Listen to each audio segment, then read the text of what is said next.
Alex Honnold is the foremost free soloist in the world. He has free soloed routes that no one else can. To free solo means to climb without ropes or safety equipment. One false move, one slip, and it's over.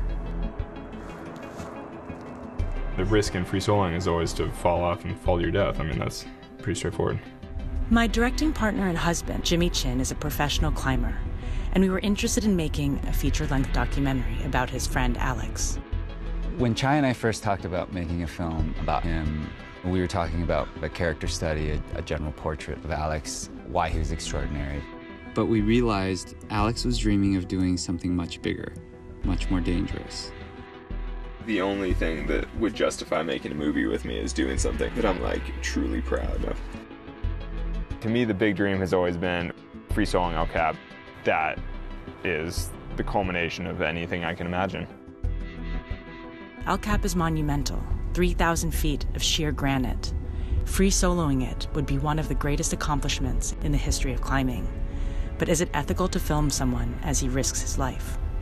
When I found out Alex was thinking about free soloing El Cap, Chai and I needed to step back and take some time to really think if this was something we wanted to take on.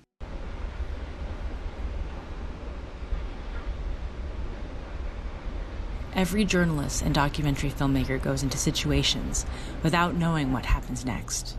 This is the truth of nonfiction. You can be mindful not to put the needs of a film before those of your subject, but how much precaution is enough? We had this ethical question. Is he more likely to fall when we were there because we can be a distraction than if he is by himself? I'm aware that a camera changes the dynamic in some small way. And when the margins of success and failure are very, very thin, you just don't know what it's going to be that might tip the scale. Yeah, buddy. Hey, guys. Crest of the mountain. That was perfect. I was pretty sick. Mikey looks traumatized, dude. Are you okay? You know, it's a little stressful, I won't lie.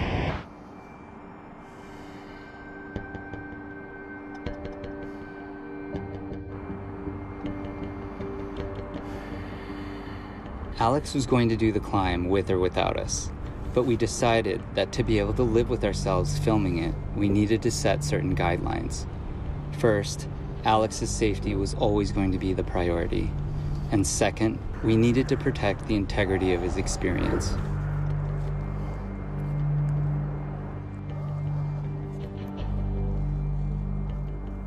To be able to move forward on this film, the makeup of the crew was critical. They had to be elite professional climbers who understood what Alex was doing. Their interactions with Alex had to be carefully managed, and they had to remain completely neutral about Alex's decision to make or not make the attempt to free solo El Cap. Even though we thought through every scenario carefully, it was still difficult to film Alex. Do you ever get nervous before rapping? Do I ever get nervous? Yeah. Yeah. I get nervous every time I step to the edge. You want to be nervous. If you stop being nervous at all, you'll blow.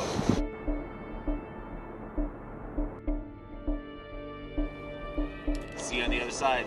The people we chose for the crew had to be not only great at shooting, but also very strong climbers and able to work under incredibly stressful situations and not make any mistakes.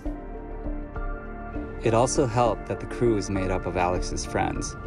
That added a layer of comfort, camaraderie, and trust. But I also understand the reality of when something unexpected happens that's outside of your control. And then it doesn't matter how good you are. It doesn't matter how talented you are.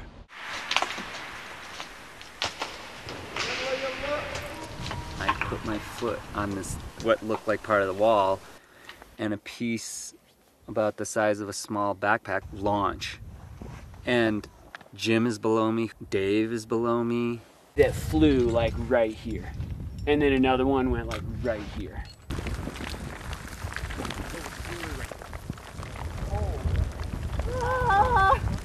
Part of being a professional climber is identifying and acknowledging the risks, assessing them, minimizing them, and then moving on. So, yeah. You got real down there. Why are we up here again? We're up here because practice makes perfect, and I am far from perfect.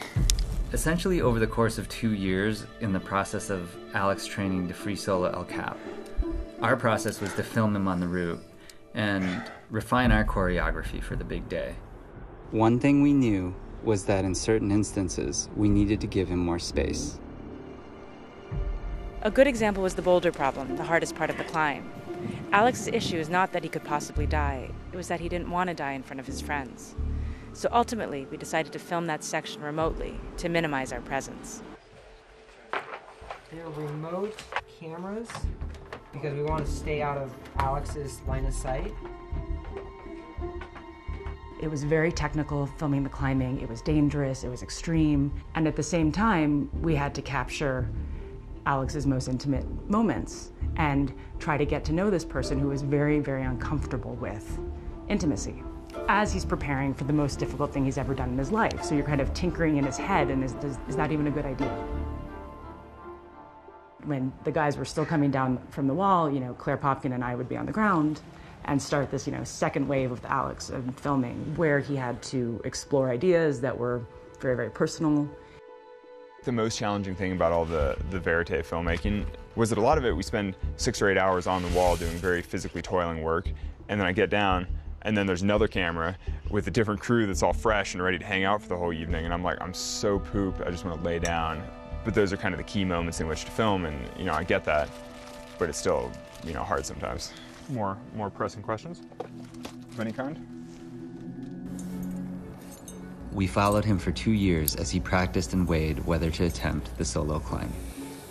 It's early June 2017. I can tell that Alex is kind of peaking in terms of his training and everything he's doing.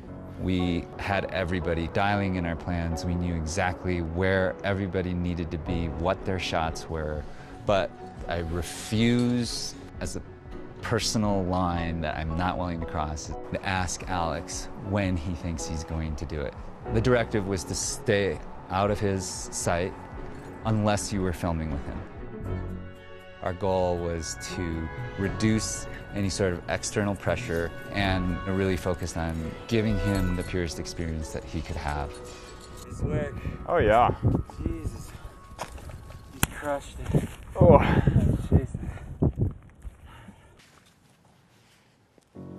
On June 3rd, 2017, he decided he was ready to do it.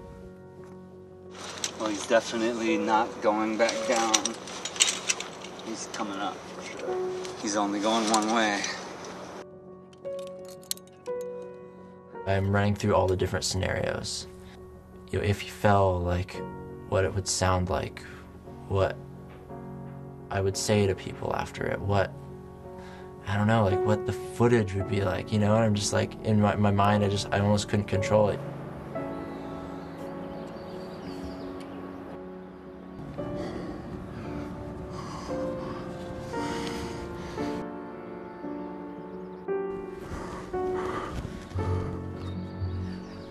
For almost 4 hours, we were on the edge of our seats, watching Alex make his way up El Cap, achieving something no human had ever done before. Oh, God. Oh my God. I'm so glad this is over.